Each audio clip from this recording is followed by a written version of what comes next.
Lihat seberapa kecil monitor ini kan. Tunggu dulu.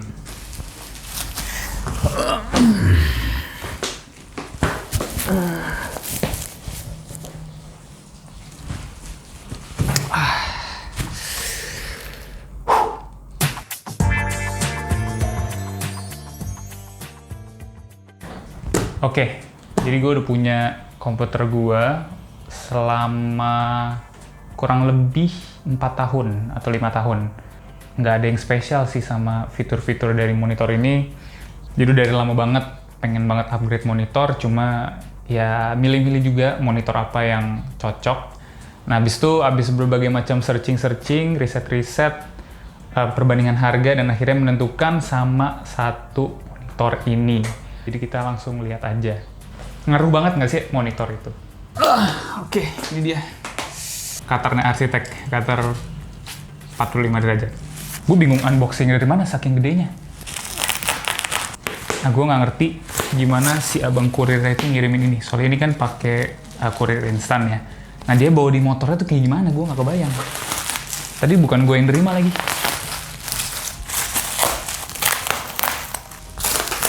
Aduh, bukanya gimana? Ini dia yang gue beli, akhirnya diputuskan ke monitor 34 inch-nya Xiaomi. Ini curved display, spesifikasinya ntar gue tulis di bawah sini aja, karena gue juga nggak hafal ya. Oh, ini gila sih. Tulisannya sih buat gaming, tapi sebenarnya gue peruntukannya lebih ke buat productivity, sekalian nge-game, karena gue main game juga. Terusnya gue langsung ngeliat ke layarnya di atas. Bismillah.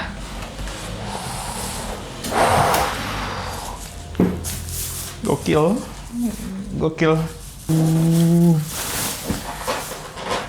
Nah, bezelnya juga tipis loh. Kalau nggak salah ini tuh kurang lebih 1 cm di samping-samping kiri kanan atas.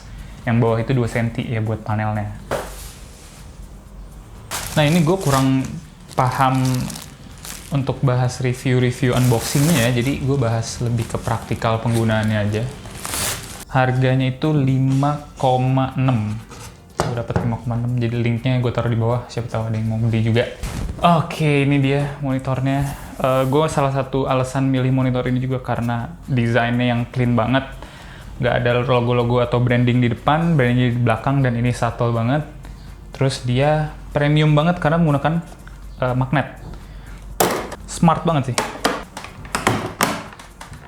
Oke. Mantep. Cuma ini nice banget karena dia ultra wide, 21:9 aspect ratio. Jadi kalau nonton film itu enak banget, edit segala macam juga banyak banget. Dia bisa adjust tiltnya. Dia nggak bisa swivel tapi ya. Langsung. Dia weighted dong, dia berat. Wah, gokil sih.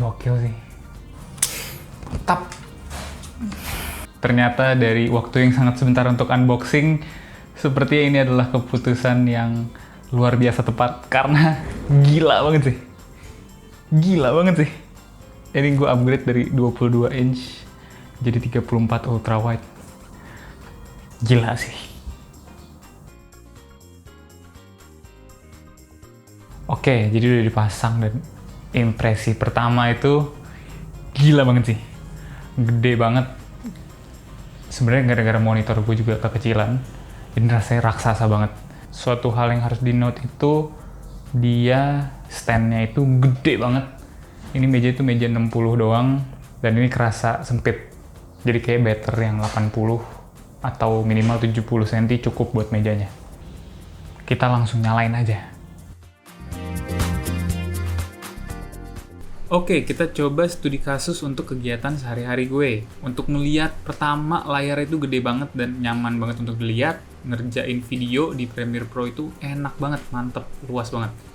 Ngeliat 3D model di SketchUp, awalnya itu agak aneh karena curved display dan garis lurus itu kelihatannya agak distorsi, agak miring. Cuma setelah udah membiasakan diri, akhirnya udah biasa dengan garis yang distorsinya, akhirnya udah nggak kelihatan distorsi lagi. Cuma first impressionnya pas ngelihat pertama, karena curve display, kelihatan garis lurusnya itu miring. Sebenarnya lurus. Nah, sebenarnya lebih baik flat panel kalau misalkan mau ngerjain arsitektur, karena garis lurusnya itu benar-benar lurus. Kalau ini tuh agak miring, tapi lama-lama udah biasa dan distorsinya itu hilang. Takutnya belum biasa, habis itu jadinya mengganggu workflow. Nah, ini diposisikan angle-nya supaya dapat field of view-nya itu minim distorsi. Kalau misalkan kita agak lihat miring sedikit, itu kelihatannya curved dan ngeganggu. Tapi percayalah, ngelihat suasana, apalagi di interior, itu enak banget karena field of view-nya menyerupai mata manusia, lebar. Sekarang kita coba ngegambar di CAD. Buat gambar di CAD itu sebenarnya terlalu overkill karena workspace-nya itu gede banget. Yang biasanya itu kita nggak butuh segede itu karena yang kita kerjain cuma di tengah biasanya. Jadi sebenarnya negative space yang di samping-sampingnya itu benar-benar nggak kepake dan jadi susah buat akses layers-nya. Lebih gampang itu kita ngerjainnya itu bukan di maximize window-nya, cuma kita bikin window mode kayak gini, terus buka beberapa aplikasi di samping kiri untuk multitasking. Kalau nonton konten 16:9 akan ada black bars di sampingnya, cuma untuk nonton 21:9 tergantung platformnya. Ini bioskop online Indonesia belum support. Kalau misalnya kita pindah ke Netflix, dia support nonton 21:9, jadi bener-bener full.